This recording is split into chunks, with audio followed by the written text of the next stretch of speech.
Hello everyone, welcome. I'm Andrew Meet Rich. There are critical updates I need to share with you, and we're starting today in Great Britain, where a very worrying situation is unfolding. The government has just imposed mandatory measures for keeping all birds across the whole of England, an attempt to slow the rampant spread of avian flu. Just yesterday, 3 new outbreaks were confirmed. As of right now, the UK is dealing with 23 separate outbreaks, 19 of those in England alone. This is a very difficult situation. Of course, you can interpret this information in different ways, but the hard fact is that the bird populations are shrinking.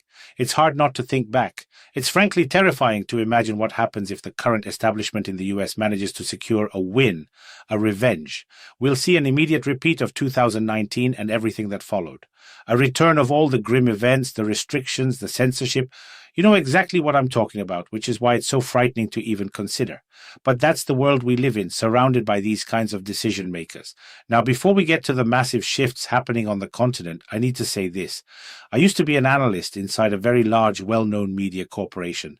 I saw from the inside how the narratives are built, how facts are bent to fit the agenda. I couldn't do it. I walked away. Now I'm independent. I'm based here in Europe, and I tell you what I see, not what I'm told to see. And if you value that, if you want this independent voice to continue, please hit that like button, subscribe to the channel, and maybe, if you can, consider becoming a channel sponsor.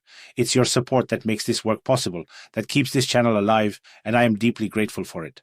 Now let's turn to Germany, because what's happening there is a political earthquake. For the first time in 2 months, the main opposition bloc, the CDU/CSU, led by Friedrich Merz, is now in a dead heat neck and neck with the right-wing Alternative for Germany. This has just happened. The latest polls show both parties are sitting at 25.5% support. The last time we saw numbers like this was back on September 16th. Following them are the Social Democrats, way down at 15%. But to give you the full picture, the head of the INSA Polling Institute, the one that ran this research, clarified that for 58% of all voters, the current ruling coalition, the traffic light government, has completely failed to meet their expectations.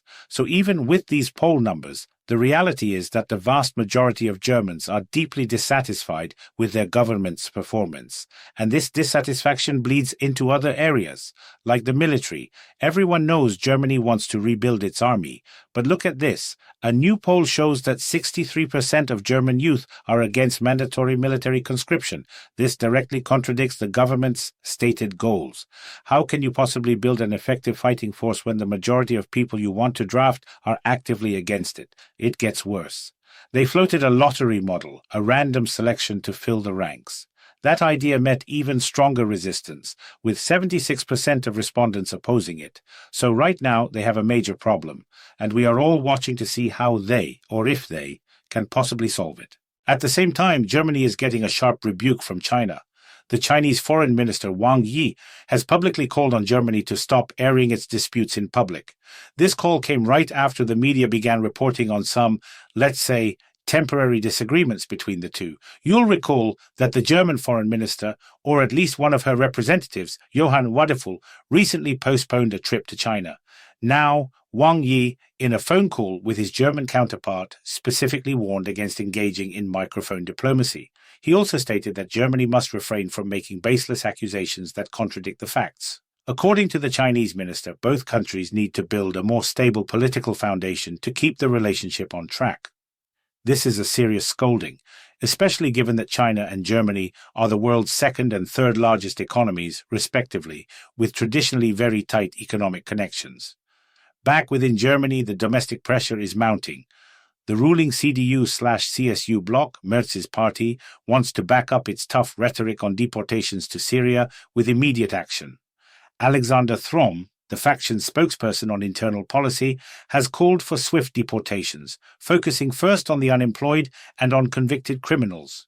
He specifically emphasized that for the Chancellor's party, deportations to Syria are a top priority. And just look at the numbers. As of right now, Germany is host to almost 950,000 Syrian citizens, most of them with refugee status. Since the end of the Assad regime's main conflict, only about 3,000 Syrians have used the voluntary return program. And I should note, under that program, Germany pays up to 4,000 euros per family to leave. Germany remains one of the richest countries in the world, with a massive social support system, which of course makes it far more attractive. Even after the civil war officially wound down, more than 20,000 new asylum applications were filed in Germany. This is all happening as we get new data from the border. Since Germany intensified its border controls, they have denied entry to over 18,500 people. Of those, about 1,000 came from countries that Berlin itself classifies as safe.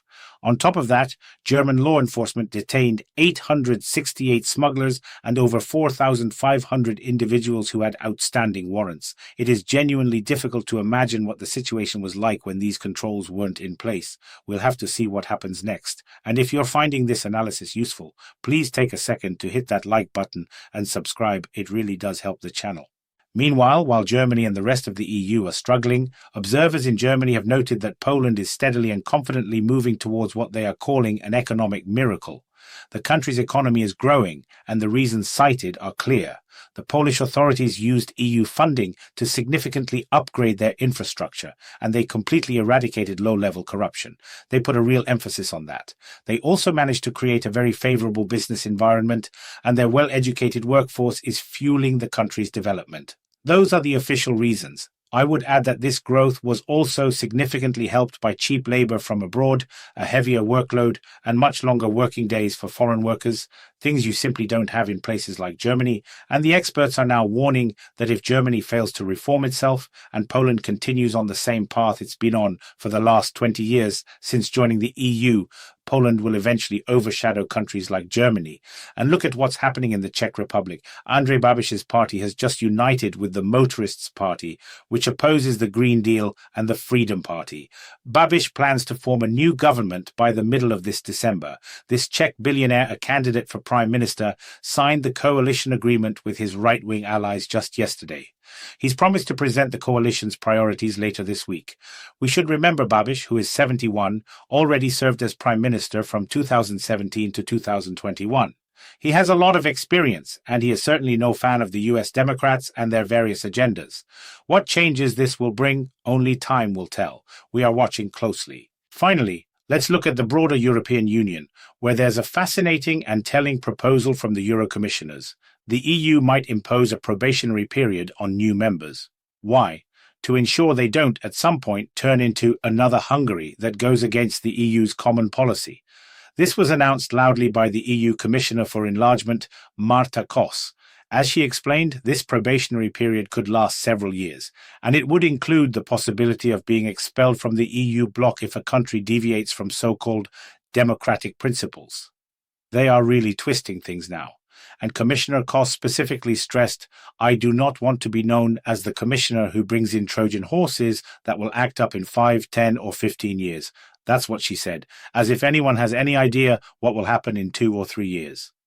In today's world, everything is changing at lightning speed, and as a perfect example of the strange world we live in, look at the upcoming United Nations Climate Conference. EU member states are getting ready to agree on new climate goals for the coming years.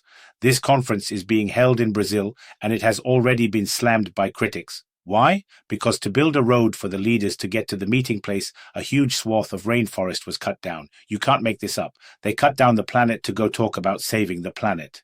As part of the event in Brazil, the Christ the Redeemer statue was lit up in bright blue light. And, in honor of the climate summit, they also presented a photograph of Pope Leo, or perhaps Pope Francis, illuminating a giant ice cube, which really tells you a lot. So, to quickly recap, we are seeing a major health alert and worrying restrictions taking hold in Great Britain. We are witnessing a massive political shift in Germany, where the establishment is failing and the right is surging, even as the government struggles with military recruitment and public rebukes from China. We see Poland rising as a potential new economic power in Europe, the return of Andrej Babiš in the Czech Republic, and an EU trying to control its future members by threatening them with expulsion.